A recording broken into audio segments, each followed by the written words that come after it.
All right, y'all. So Donald Trump has done another unprecedented move here, and also massively illegal, I should point out. And the reason that he's doing it is because he wants to screw over labor, workers, and unions. Let me walk you through this. This is in The Guardian. Trump fires senior labor board official in unprecedented and illegal move. Gwynne Wilcox pledges to challenge the decision after dismissal, in effect, paralyzes the National Labor Relations Board. Now, I don't know how many of y'all remember it, but we had many conversations during the Biden administration about the NLRB, the National Labor Relations Board. And the reason why we had those conversations is because the NLRB, frankly put, was killing it. So because of this government agency, we saw a massive uptick in unionization. Workers being able to organize to fight for better wages, better health care, better benefits, actually banding together to go against the CEOs, the billionaires, the robber barons, these big multinational corporations which try to severely underpay their workers. It was directly because of Biden and the Democrats and their picks for the NLRB. We actually saw an NLRB, which for the first time, arguably in my lifetime, was massively pro-labor. Even under Obama, they were not this pro-labor. They actually sided time and time again with labor against the bosses and against the owners, right? And so now I'll tell you exactly what happened here and why it's so troublesome. Trump has fired a senior official at the top U.S. labor watchdog, triggering a chorus of criticism from unions and, in effect, paralyzing the body until a replacement is confirmed. Gwynne Wilcox, a member and former chair of the NLRB, describes her dismissal as unprecedented and illegal and pledged to challenge the move. Her removal leaves the board with only 2 members and leaves it without a quorum of 3 members required to issue decisions per a 2010 Supreme Court ruling. Wilcox was confirmed by the Senate, and her term was due to continue until August 2028. She had been appointed chair of the NLRB by Biden last month before Trump appointed Marvin Kaplan, a Republican-appointed member, as chair last week. Quote, "It's been an honor to serve as a board member and chair of the National Labor Relations Board. As the first black woman board member, I brought a unique perspective that I believe will be lost upon my unprecedented and illegal removal. Throughout my time at the NLRB, I've worked well with my colleagues and the dedicated career staff who uphold the mission of the agency. I will pursue all legal avenues to challenge my removal, which violates long-standing Supreme Court precedent." So she had to stay in there until August 2028. She had a right to stay in there until August 2028. The NLRB's general counsel, Jennifer Abruzzo, was also fired. The deputy general counsel, Jessica Rutter, is now serving as acting general counsel.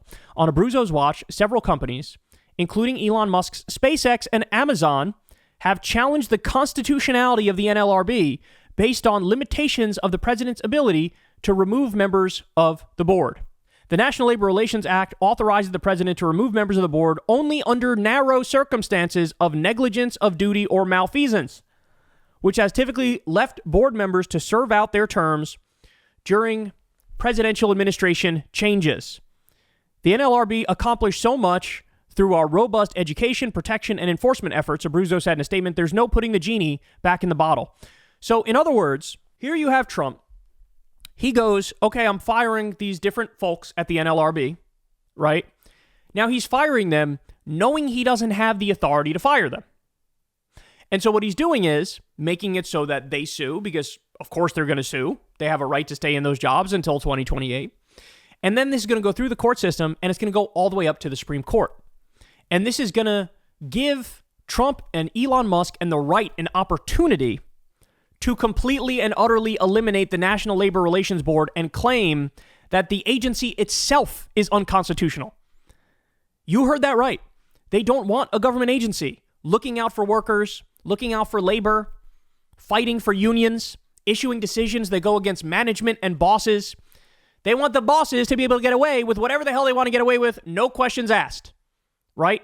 And so that's why Elon Musk, SpaceX, Amazon, Jeff Bezos, that's why they're engaged in lawsuits to eliminate this agency completely. By the way, the reason those lawsuits came down now is because, again, for the first time in our lifetimes, the NLRB was actually fighting for regular people, actually fighting for workers, doing their job and doing it well. And God forbid you fight back against corporate power in this country. Corporate power comes and tries to kill you. And this is Donald Trump snuggling up with the oligarch robber barons and working with them saying, oh, I can do something which will make these cases get to the Supreme Court. I can illegally fire people who are on the board and are supposed to serve out their term all the way to 2028. I can illegally fire them. And that is exactly what's happened here.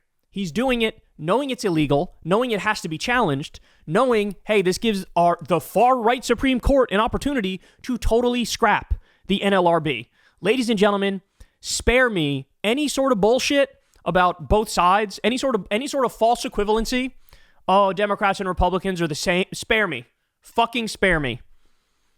What you're about to find out right now, what you've probably already found out 1,000 times since Trump took office, they are not remotely the same. For all my criticisms of Democrats, and I have many of them, this is just not a bridge too far. It's 17 bridges too far. It's an attempt to eliminate one of the best government agencies we have vis-a-vis workers and unions. That's what this is. So look, I don't want to overstate it, but the fact of the matter is, anybody who was holding on to some slim hope, oh, maybe Trump actually is populist right, maybe he actually is anti-establishment, maybe he actually is pro-worker, poof, up in smoke. Gone, done, over.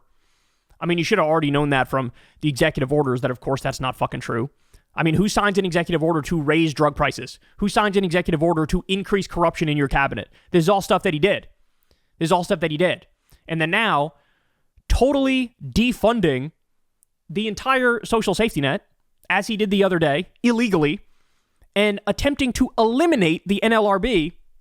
This is their agenda. This is the Project 2025 agenda.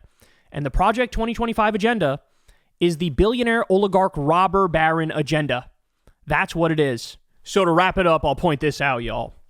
This is from the Guardian article. Trump's decision has effectively shut down the NLRB's operations, leaving the workers it defends on their own in the face of union busting and retaliation. So anytime you're a worker and you have a bone to pick with management and the bosses, where do you go? You would normally go to the NLRB, and they would adjudicate, right? And at least in the case of this NLRB under Biden, they were fair. They were reasonable. They would actually sometimes side with workers. Now, Trump has effectively shut it down. Quote, these moves will make it easier for bosses to violate the law and trample on workers' legal rights on the job and fundamental freedom to organize. Becky Pringle, also named president of the National Education Association, the country's biggest union, described the firing of Wilcox as a gross abuse of power, which should alarm anyone who is not a CEO or billionaire. The NLRB's rulings on important worker rights and organizing cases will grind to a halt. Trump is giving a gift to his donors, and we are all paying the price. Every member of Congress has an obligation to tell President Trump that they will not tolerate this kind of imperial declaration. All of that is exactly correct. Hey, y'all, do me a favor and like and subscribe. It helps out big time in the algorithm. Click the bell as well for notifications when videos drop, and watch that video on screen right now. You know you want to.